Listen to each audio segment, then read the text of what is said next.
بسم الله الرحمن الرحيم. ألف لام ميم صاد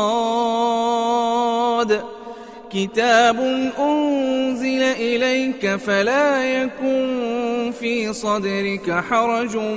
منه لتنذر به وذكرى للمؤمنين. اتبعوا ما أنزل إليكم من ربكم ولا تتبعوا من دونه أولياء قليلا ما تذكرون. وكم من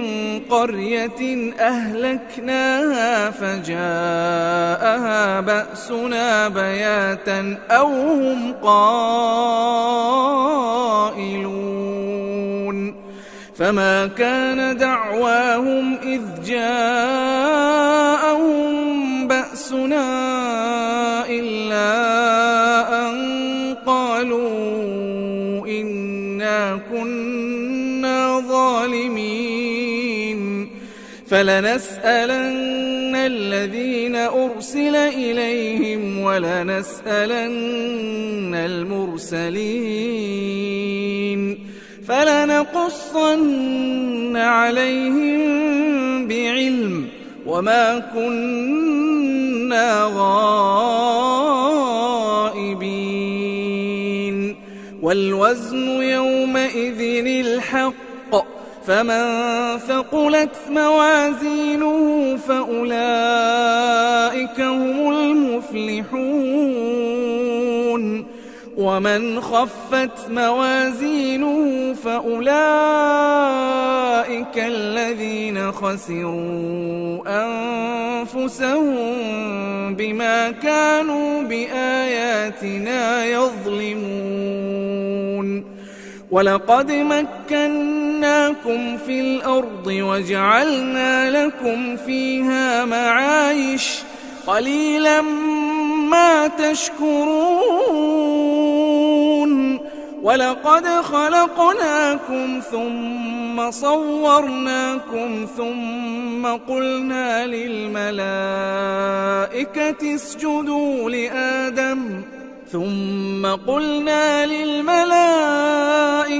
اسجدوا لآدم فسجدوا إلا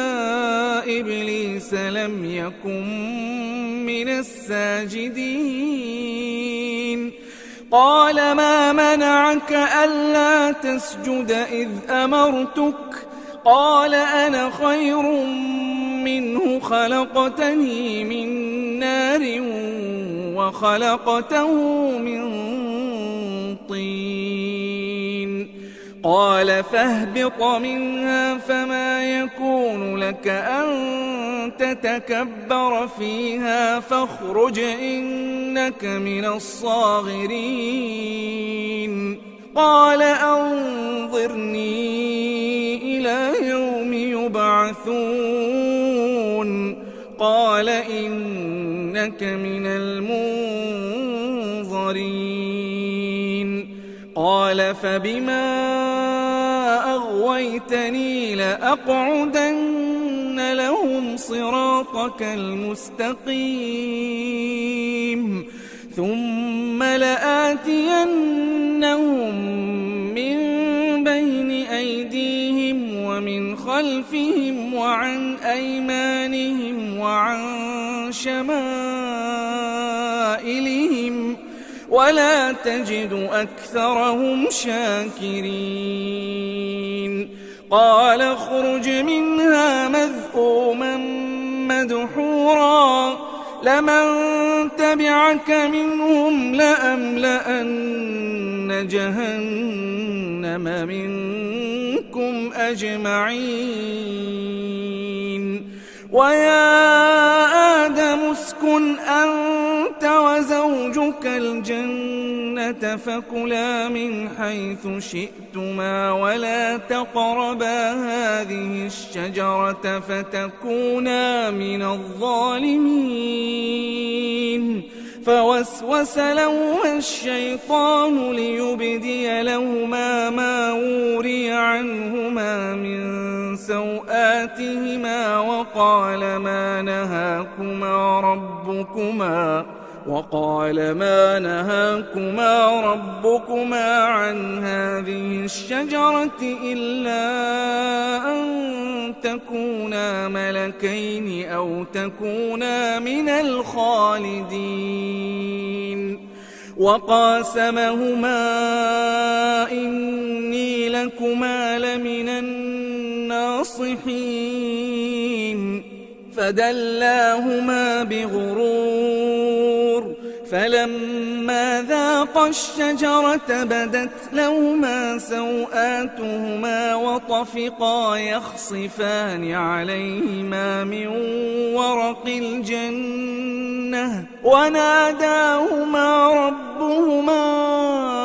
ألم أنهكما عن تلكما الشجرة وأقل لكما إن الشيطان لكما عدو مبين قالا ربنا ظلمنا أنفسنا وإن لم تغفر لنا وترحمنا لنكونن من الخاسرين قال اهبطوا بعضكم لبعض عدو ولكم في الأرض مستقر ومتاع إلى حين قال فيها تحيون وفيها تموتون ومنها تخرجون يا بني آدم قد أنزلنا عليكم لباسا يواري سوآتكم وريشا ولباس التقوى ذلك خير ذلك من آيات الله لعلهم يذكرون يا بني آدم لا يفتننكم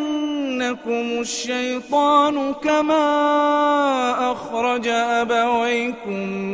من الجنة ينزع عنهما لباسهما ليريهما سوآتهما إنه يراكم هو وقبيله من حيث لا ترونهم إنا جعلنا الشياطين أولياء للذين لا يؤمنون وإذا فعلوا فاحشة قالوا وجدنا عليها آباءنا والله أمرنا بها قل إن الله لا يأمر بالفحشاء أتقولون على الله ما لا تعلمون قل أمر ربي بالقسط وأقيموا وجوهكم عند كل مسجد وادعوه مخلصين له الدين كما بدأكم تعودون فريقا هدى وفريقا حق عليهم الضلالة إنهم اتخذوا الشياطين أولياء من دون الله ويحسبون أنهم مهتدون يا بني آدم خذوا زينتكم عند كل مسجد وكلوا واشربوا ولا تسرفوا إنه لا يحب المسرفين قل من حرم زينة الله التي أخرج لعباده والطيبات من الرزق قل هي للذين آمنوا في الحياة الدنيا خالصة يوم القيامة كذلك نفصل الآيات لقوم يعلمون قل إنما حرم ربي الفواحش ما ظهر منها وما بطن والإثم والبغي بغير الحق وأن تشركوا بالله ما لم ينزل به سلطانا وأن تقولوا على الله ما لا تعلمون ولكل أمة أجل فإذا جاء أجلهم لا يستأخرون ساعة ولا يستقدمون يا بني آدم إما يأتينكم رسل منكم يقصون عليكم آياتي فمن اتقى وأصلح فلا خوف عليهم ولا هم يحزنون والذين كذبوا بآياتنا واستكبروا عنها أولئك أصحاب النار هم فيها خالدون فمن أظلم ممن افترى على الله كذبا أو كذب بآياته أولئك ينالهم نصيبهم من الكتاب حتى إذا جاءتهم رسلنا يتوفونهم قالوا أين ما كنتم تدعون من دون الله قالوا ضلوا عنا وشهدوا على أنفسهم أنهم كانوا كافرين قال ادخلوا في قد خلت من قبلكم من الجن والإنس في النار كلما دخلت أمة لعنت أختها حتى إذا اداركوا فيها جميعا قالت أخراهم لأولاهم ربنا هؤلاء أضلونا فآتهم عذابا ضعفا من النار قال لكل ضعف ولكن لا تعلمون وقالت أولاهم لأخراهم فما كان لكم علينا من فضل فذوقوا العذاب بما كنتم تكسبون إن الذين كذبوا بآياتنا واستكبروا عنها لا تفتح لهم أبواب السماء ولا يدخلون الجنة حتى يلج الجمل في سم الخياط وكذلك نجزي المجرمين لهم من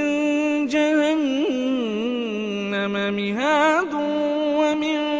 فوقهم غواش وكذلك نجزي الظالمين والذين آمنوا وعملوا الصالحات لا نكلف نفسا إلا وسعها أولئك أصحاب الجنة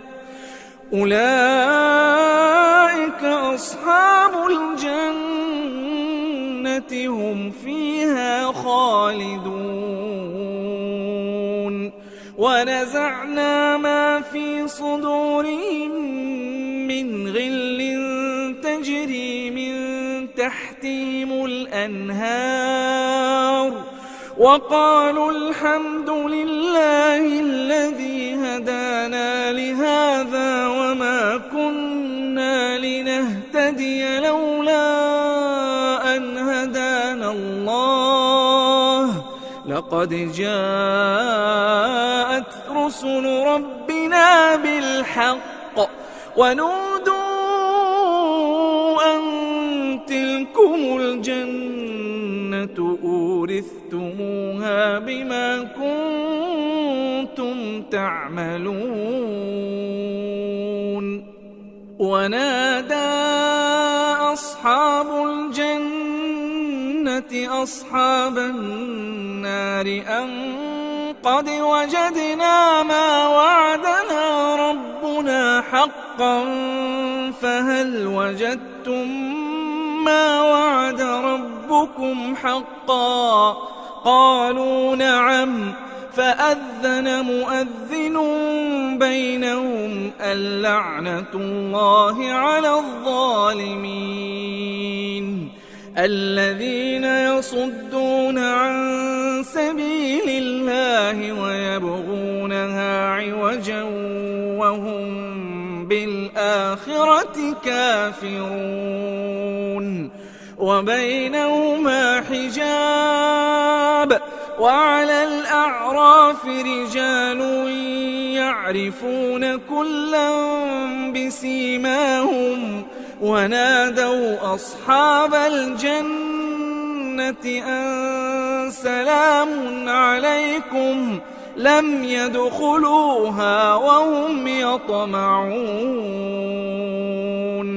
وإذا صرفت أبصارهم تلقاء أصحاب النار قالوا ربنا لا تجعلنا مع القوم الظالمين ونادى أصحاب الأعراف رجالا يعرفونهم بسيماهم قالوا ما أغنى عنكم جمعكم وما كنتم تستكبرون أهؤلاء الذين أقسمتم لا ينالهم الله برحمة ادخلوا الجنة لا خوف عليكم ولا أنتم تحزنون ونادى أصحاب النار أصحاب الجنة أن أفيضوا علينا من الماء أو مما رزقكم الله قالوا إن الله حرمهما على الكافرين الذين اتخذوا دينهم لهوا ولعبا وغرتهم الحياة الدنيا فاليوم ننساهم كما نسوا لقاء يومهم هذا وما كانوا بآياتنا يجحدون ولقد جئناهم بكتاب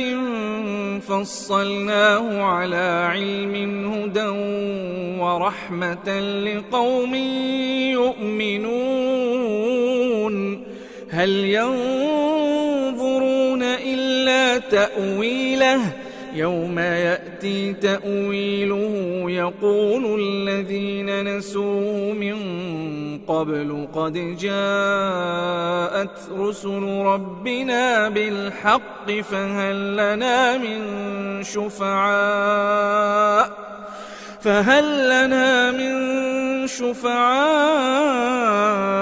فيشفعوا لنا أو نرد نرد فنعمل غير الذي كنا نعمل قد خسروا أنفسهم وضل عنهم ما كانوا يفترون. إن ربكم الله الذي خلق السماوات والأرض في 6 أيام ثم استوى على العرش يغشي الليل النهار يطلبه حثيثا والشمس والقمر والنجوم مسخرات بأمره ألا له الخلق والأمر تبارك الله رب العالمين. ادعوا ربكم تضرعا وخفية إنه لا يحب المعتدين. ولا تفسدوا في الأرض بعد إصلاحها وادعوه خوفا وطمعا إن رحمة الله قريب من المحسنين. وهو الذي يرسل الرياح بشرا بين يدي رحمته حتى إذا أقلت سحابا ثقالا سقناه لبلد ميت فأنزلنا به الماء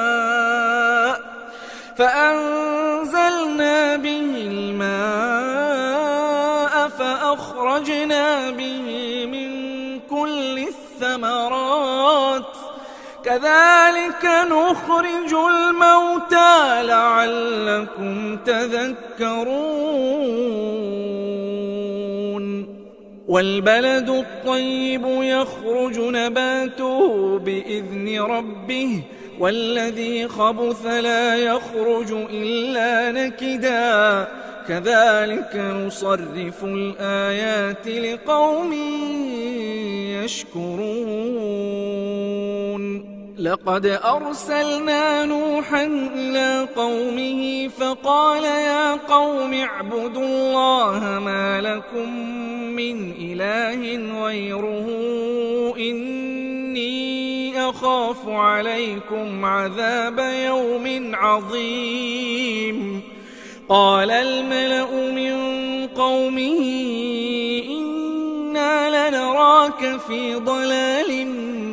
مبين. قال يا قوم ليس بي ضلالة ولكني رسول من رب العالمين أبلغكم رسالات ربي وأنصح لكم وأعلم من الله ما لا تعلمون. أوعجبتم أن جاءكم ذكر من ربكم على رجل منكم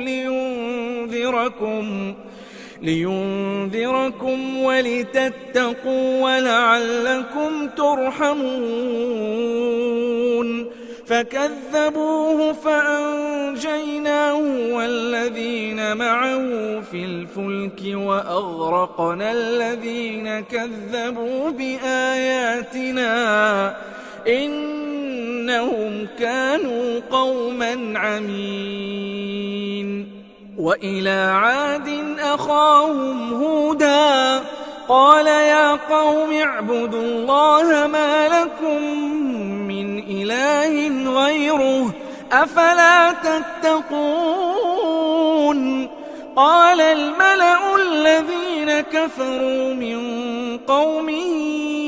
إنا لنراك في سفاهة وإنا لنظنك من الكاذبين. قال يا قوم ليس بي سفاهة ولكني رسول من من رب العالمين أبلغكم رسالات ربي وأنا لكم ناصح أمين أوعجبتم أن جاءكم ذكر من ربكم على رجل منكم لينذركم واذكروا إذ جعلكم خلفاء من بعد قوم نوح وزادكم في الخلق بسطة فاذكروا آلاء الله لعلكم تفلحون قالوا أجئتنا لنعبد الله وحده ونذر ما كان يعبد آباؤنا فأتنا بما تعدنا إن كنت من الصادقين قال قد وقع عليكم من ربكم رجس وغضب أتجادلونني في أسماء سميتموها أنتم وآباؤكم ما نزل الله بها من سلطان فانتظروا إني معكم من المنتظرين فأنجيناه والذين معه برحمة منا وقطعنا دابر الذين كذبوا بآياتنا وما كانوا مؤمنين وإلى ثمود أخاهم صالحا قال يا قوم اعبدوا الله ما لكم من إله غيره قد جاءتكم بينة من ربكم هذه ناقة الله لكم آية فذروها تأكل في أرض الله ولا تمسوها بسوء فيأخذكم عذاب أليم واذكروا إذ جعلكم خلفاء من بعد عاد وبوأكم في الأرض تتخذون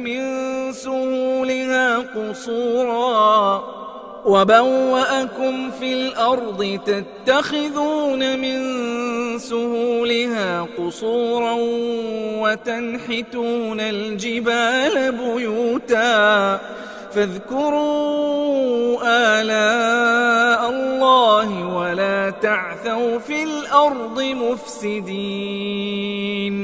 قال الملأ الذين استكبروا من قومه للذين استضعفوا لمن آمن منهم أتعلمون أن صالحا مرسل من ربه قالوا إنا بما أرسل به مؤمنون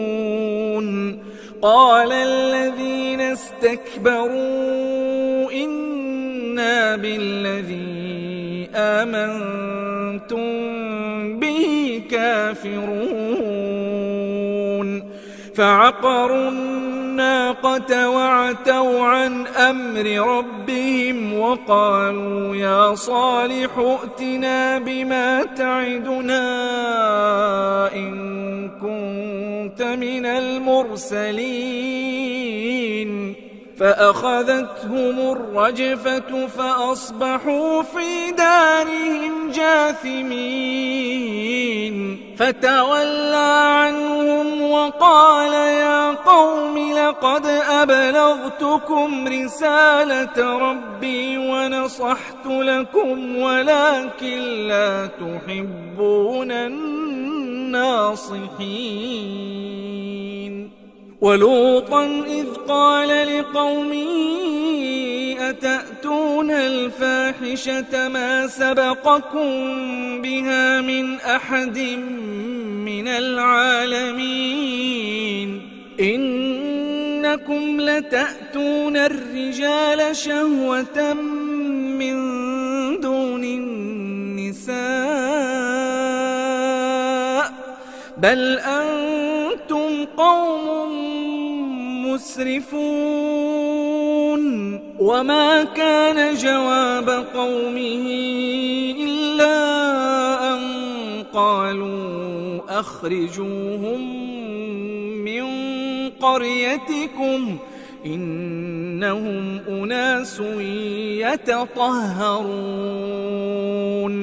فأنجيناه وأهله إلا امرأته كانت من الغابرين وأمطرنا عليهم مطرا فانظر كيف كان عاقبة المجرمين وإلى مدين أخاهم شعيبا قال يا قوم اعبدوا الله ما لكم من إله غيره قد جاءتكم بينة من ربكم فأوفوا الكيل والميزان ولا تبخسوا الناس أشياءهم ولا تفسدوا في الأرض بعد إصلاحها ذلكم خير لكم إن كنتم مؤمنين ولا تقعدوا بكل صراط توعدون وتصدون عن سبيل الله من آمن به وتبغونها عوجا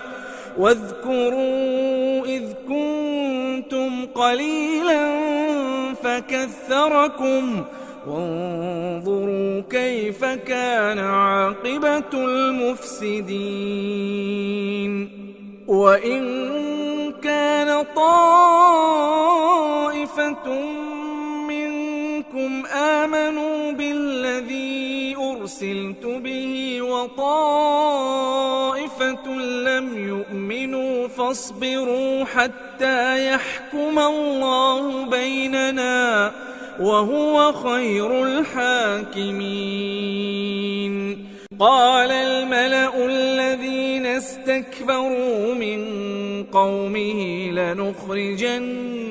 يا شعيب والذين آمنوا معك من قريتنا أو لتعودن في ملتنا قال أولو كنا كارهين قد افترينا على الله كذبا إن عدنا في ملتكم بعد إذ نجانا الله منها وما يكون لنا أن نعود فيها إلا أن يشاء الله ربنا وسع ربنا كل شيء علما على الله توكلنا ربنا افتح بيننا وبين قومنا بالحق وأنت خير الفاتحين وقال الملأ الذين كفروا من قومه لئن اتبعتم شعيبا إنكم إذا لخاسرون فأخذتهم الرجفة فأصبحوا في دارهم جاثمين الذين كذبوا شعيبا كأن لم يغنوا فيها الذين كذبوا شعيبا كانوا هم الخاسرين فتولى عنهم وقال يا قوم لقد أبلغتكم رسالات ربي ونصحت لكم فكيف آسى على قوم كافرين وما أرسلنا في قرية من نبي إلا أخذنا أهلها بالبأساء والضراء لعلهم يضرعون ثم بدلنا مكان السيئة الحسنة حتى عفوا وقالوا قد مس آباءنا الضراء والسراء فأخذناهم بغتة وهم لا يشعرون ولو أن أهل القرى آمنوا واتقوا لفتحنا عليهم بركات من السماء والأرض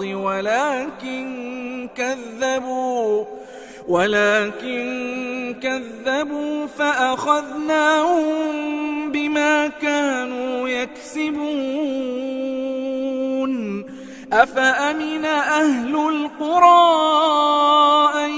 يأتيهم بأسنا بياتا وهم نائمون أوأمن أهل القرى أن يأتيهم بأسنا ضحى وهم يلعبون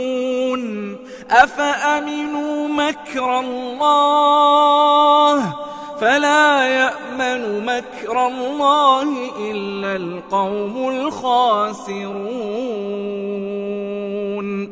أولم يهد للذين يرثون الأرض من بعد أهلها أن لو نشاء أصبناهم بذنوبهم ونطبع على قلوبهم فهم لا يسمعون تلك القرى نقص عليك من أنبائها ولقد جاءتهم رسلهم بالبينات فما كانوا ليؤمنوا بما كذبوا من قبل كذلك يطبع الله على قلوب الكافرين وما وجدنا لأكثرهم من عهد وإن وجدنا أكثرهم لفاسقين ثم بعثنا من بعدهم موسى بآياتنا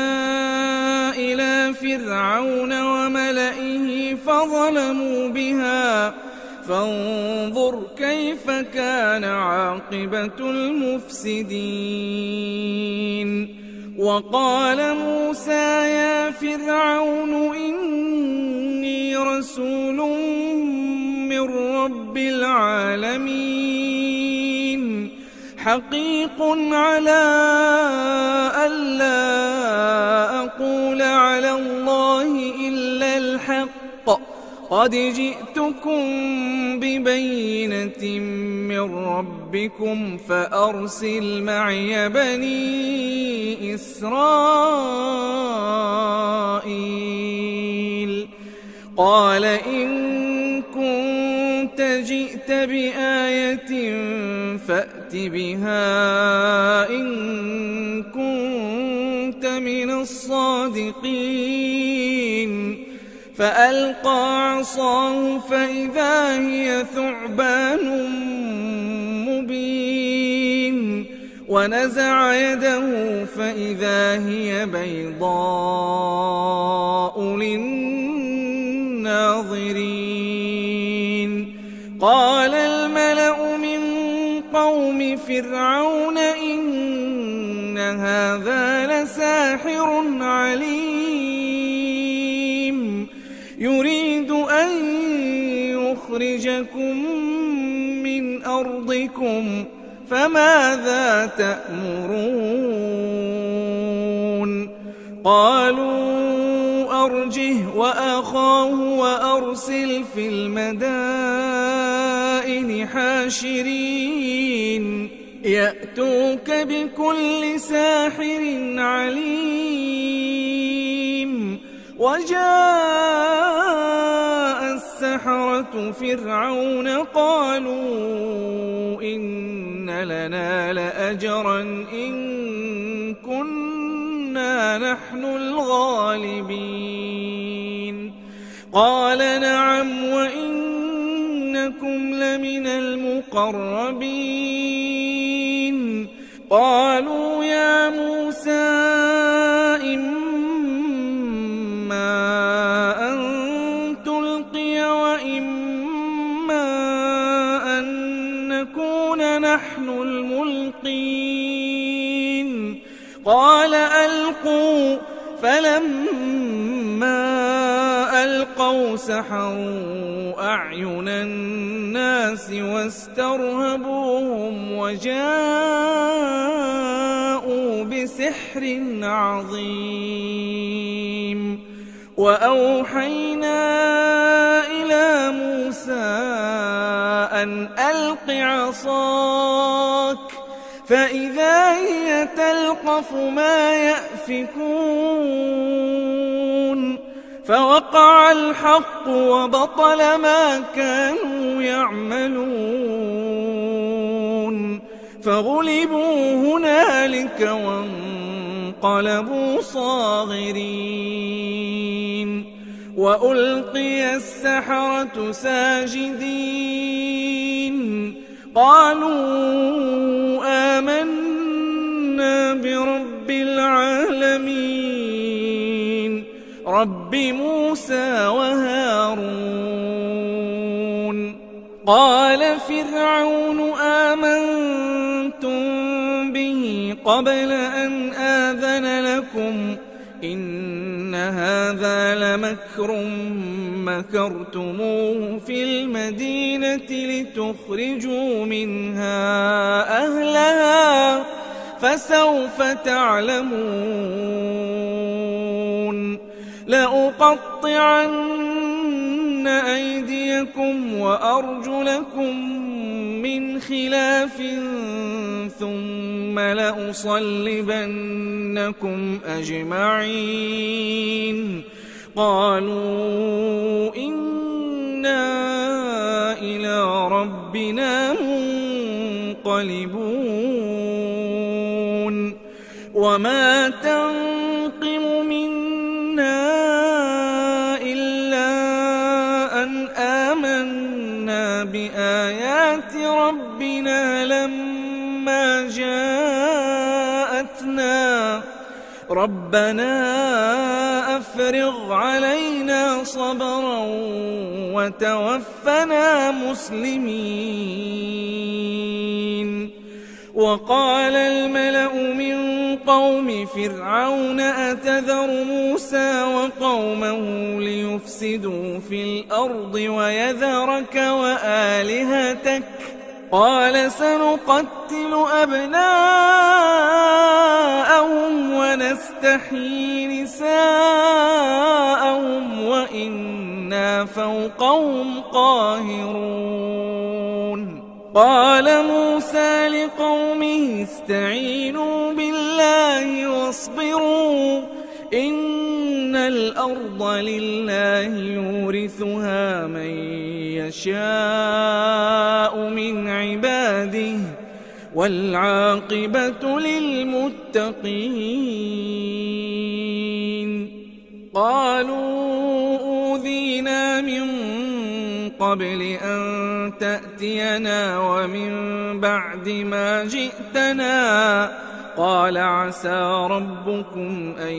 يهلك عدوكم ويستخلفكم في الأرض فينظر كيف تعملون ولقد أخذنا آل فرعون بالسنين ونقص من الثمرات لعلهم يذكرون فإذا جاءتهم الحسنة قالوا لنا هذه وإن تصبهم سيئة يطيروا بموسى ومن معه ألا إنما طائرهم عند الله ولكن أكثرهم لا يعلمون وقالوا مهما تأتنا به من آية لتسحرنا بها فما نحن لك بمؤمنين فأرسلنا عليهم الطوفان والجراد والقمل والضفادع والدم آيات مفصلات فاستكبروا وكانوا قوما مجرمين ولما وقع عليهم الرجز قالوا يا موسى ادع لنا ربك بما عهد عندك لئن كشفت عنا الرجز لنؤمنن لك ولنرسلن معك بني إسرائيل فلما كشفنا عنهم الرجز إلى أجل هم بالغوه إذا هم ينكثون فانتقمنا منهم فأغرقناهم في اليم بأنهم كذبوا بآياتنا وكانوا عنها غافلين وأورثنا القوم الذين كانوا يستضعفون مشارق الأرض ومغاربها التي باركنا فيها وتمت كلمة ربك الحسنى على بني إسرائيل بما صبروا ودمرنا ما كان يصنع فرعون وقومه وما كانوا يعرشون وجاوزنا ببني إسرائيل البحر فأتوا على قوم يعكفون على أصنام لهم قالوا يا موسى اجعل لنا إلها كما لهم آلهة قال إنكم قوم تجهلون إن هؤلاء متبر ما هم فيه وباطل ما كانوا يعملون قال أغير الله أبغيكم إلها وهو فضلكم على العالمين وإذ أنجيناكم من آل فرعون يسومونكم سوء العذاب يقتلون أبناءكم ويستحيون نساءكم وفي ذلكم بلاء من ربكم عظيم وواعدنا موسى 30 ليلة وأتممناها ب10 فتم ميقات ربه 40 ليلة وقال موسى لأخيه هارون اخلفني في قومي وأصلح ولا تتبع سبيل المفسدين ولما جاء موسى لميقاتنا وكلمه ربه قال رب أرني أنظر إليك قال لن تراني ولكن انظر إلى الجبل فإن استقر مكانه فسوف تراني فلما تجلى ربه للجبل جعله دكا وخر موسى صعقا فلما أفاق قال سبحانك تبت إليك وأنا أول المؤمنين قال يا موسى إني اصطفيتك على الناس برسالاتي وبكلامي فخذ ما آتيتك وكن من الشاكرين وكتبنا له في الألواح من كل شيء موعظة وتفصيلا لكل شيء فخذها بقوة وأمر قومك يأخذوا بأحسنها سأريكم دار الفاسقين سأصرف عن آياتي الذين يتكبرون في الأرض بغير الحق وإن يروا كل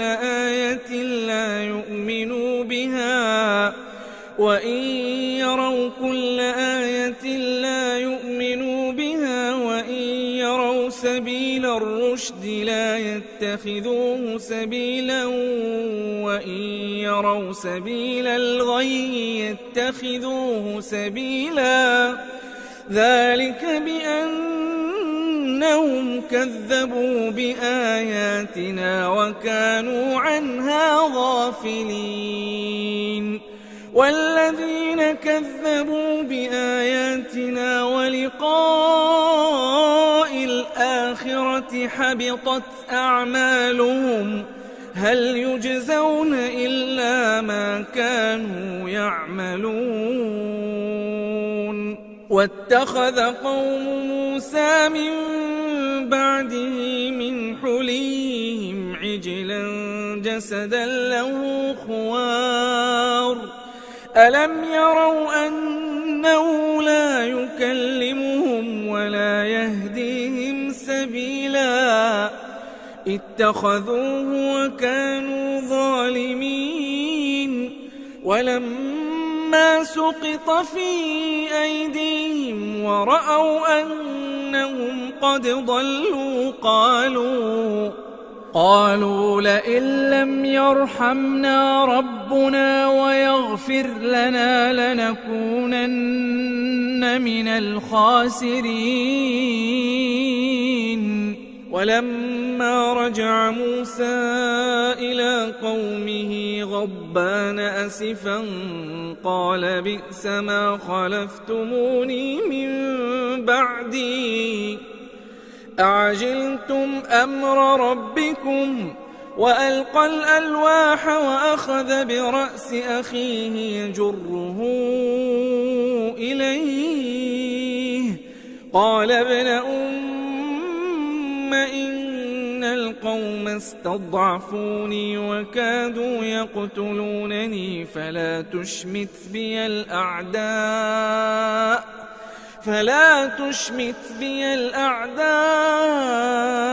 ولا تجعلني مع القوم الظالمين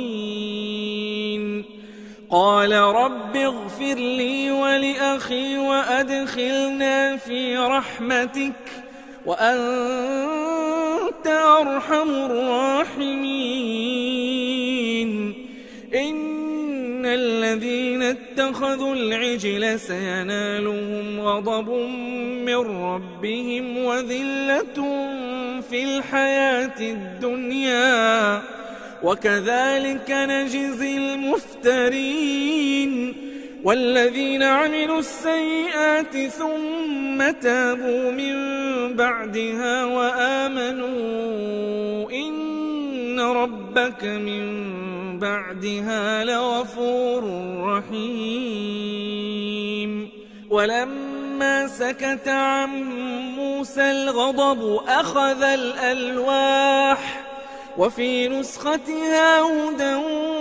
ورحمة للذين هم لربهم يرهبون. واختار موسى قومه 70 رجلا لميقاتنا فلما أخذتهم الرجفة قال رب لو شئت أهلكتهم من قبل وإياي أتهلكنا بما فعل السفهاء منا إن هي إلا فتنتك تضل بها من تشاء وتهدي من تشاء أنت ولينا فاغفر لنا وارحمنا وأنت خير الغافرين. واكتب لنا في هذه الدنيا حسنة وفي الآخرة إنا هدنا إليك قال عذابي أصيب به من أشاء ورحمتي وسعت كل شيء فسأكتبها للذين يتقون ويؤتون الزكاة والذين هم بآياتنا يؤمنون. الذين يتبعون الرسول النبي الأمي الذي يجدونه مكتوبا عندهم في التوراة والإنجيل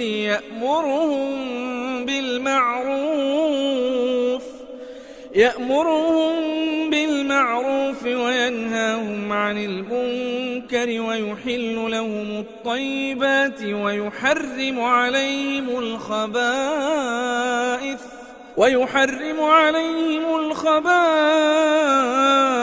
ويضع عنهم إصرهم والأغلال التي كانت عليهم فالذين آمنوا به وعزروه ونصروه واتبعوا النور الذي أنزل معه أولئك هم المفلحون.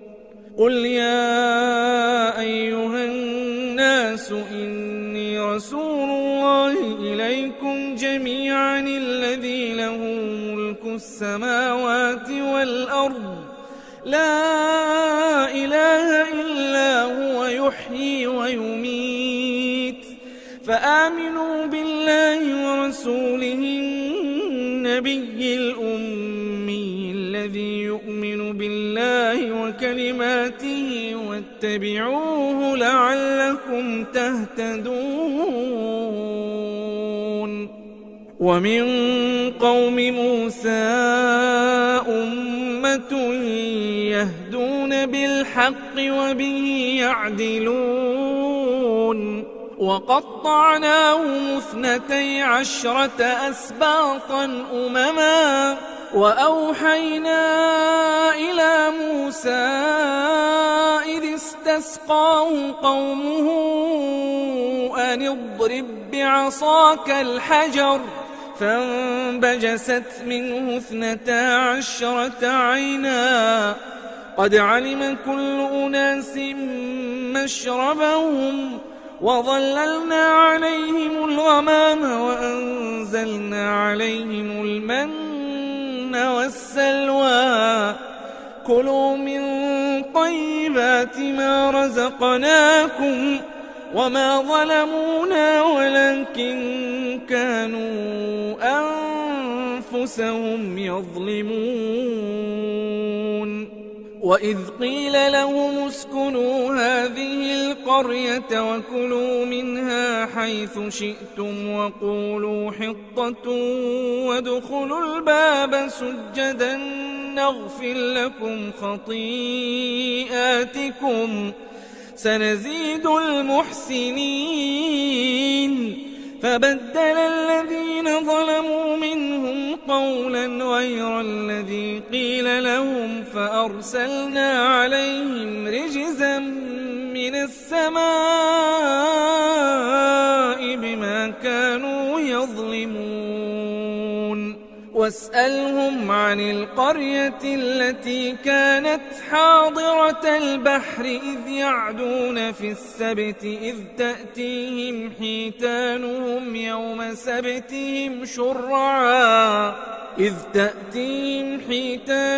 يوم سبتهم شرعا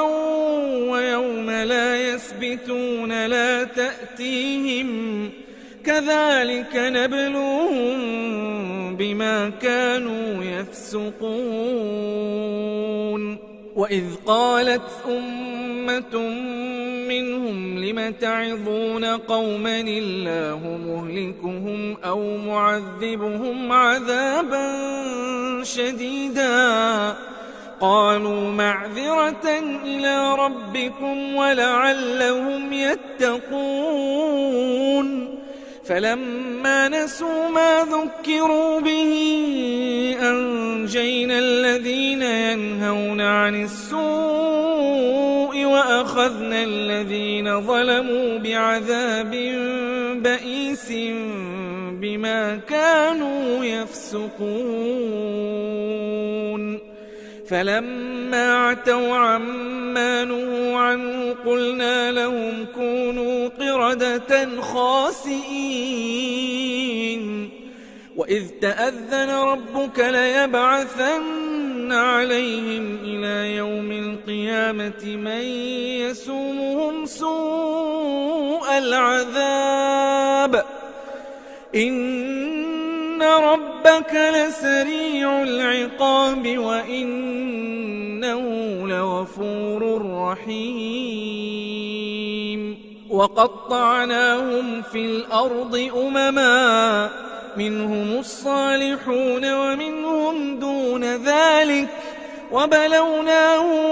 بالحسنات والسيئات لعلهم يرجعون فخلف من بعدهم خلف ورثوا الكتاب يأخذون عرض هذا الأدنى ويقولون سيغفر لنا وإن يأتهم عرض مثله يأخذوه ألم يؤخذ عليهم ميثاق الكتاب ألا يقولوا على الله إلا الحق ودرسوا ما فيه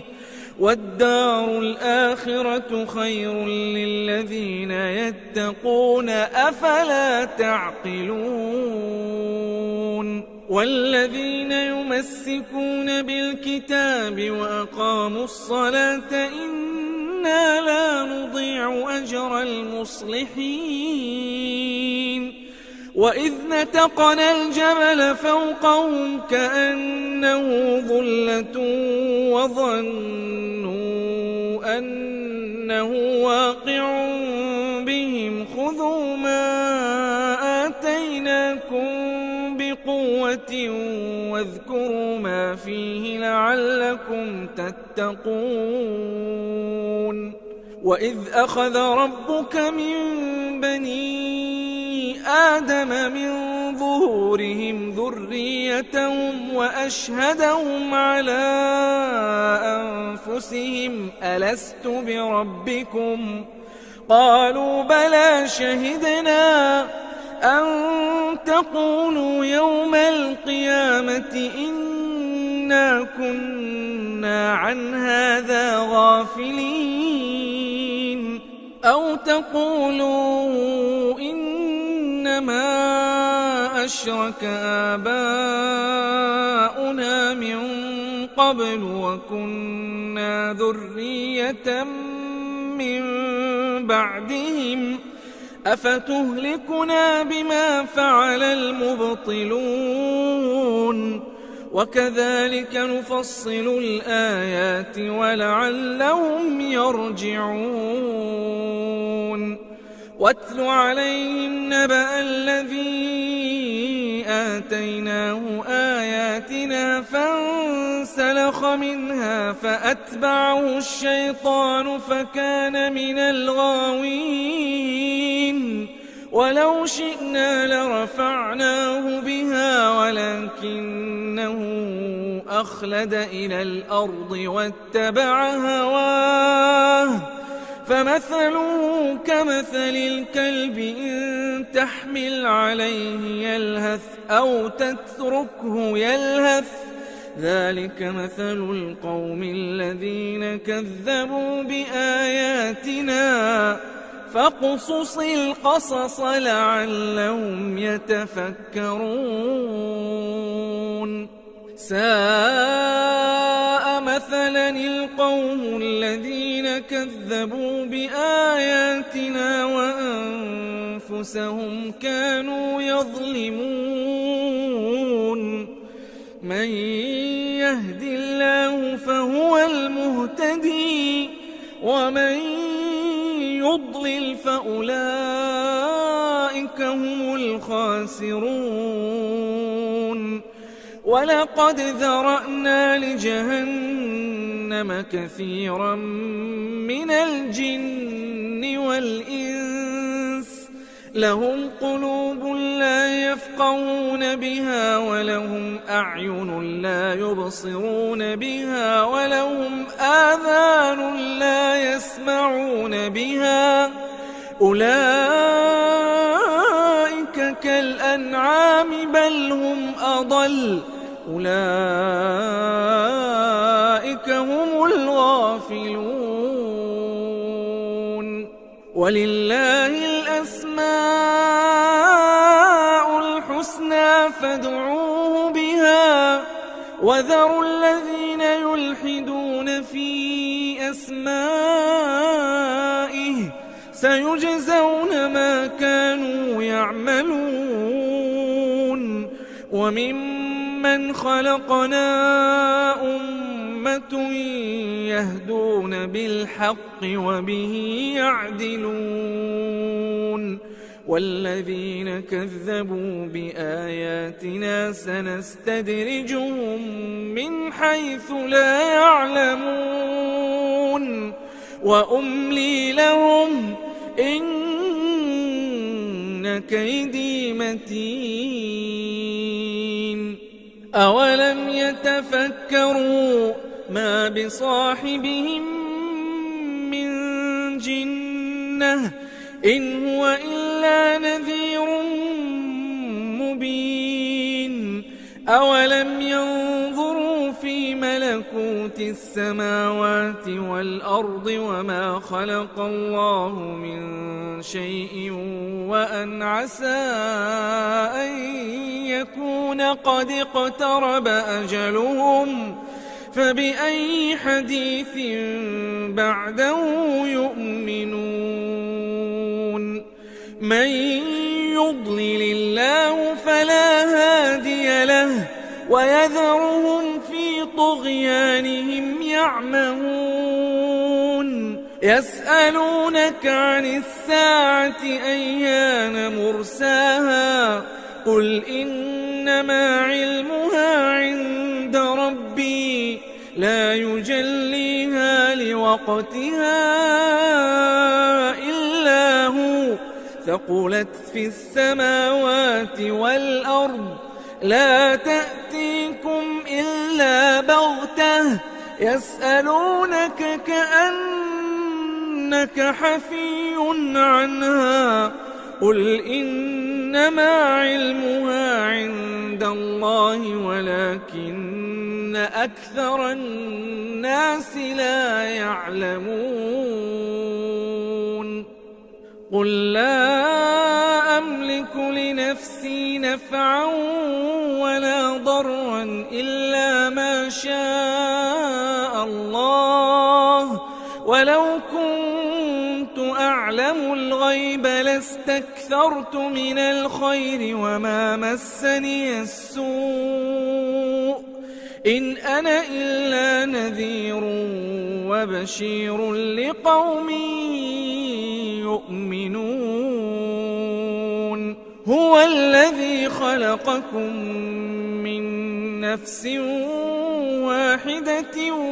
وجعل منها زوجها ليسكن إليها فلما تغشاها حملت حملا خفيفا فمرت به فلما أثقلت دعوا الله ربهما لئن آتيتنا صالحا لنكونن من الشاكرين فلما آتاهما صالحا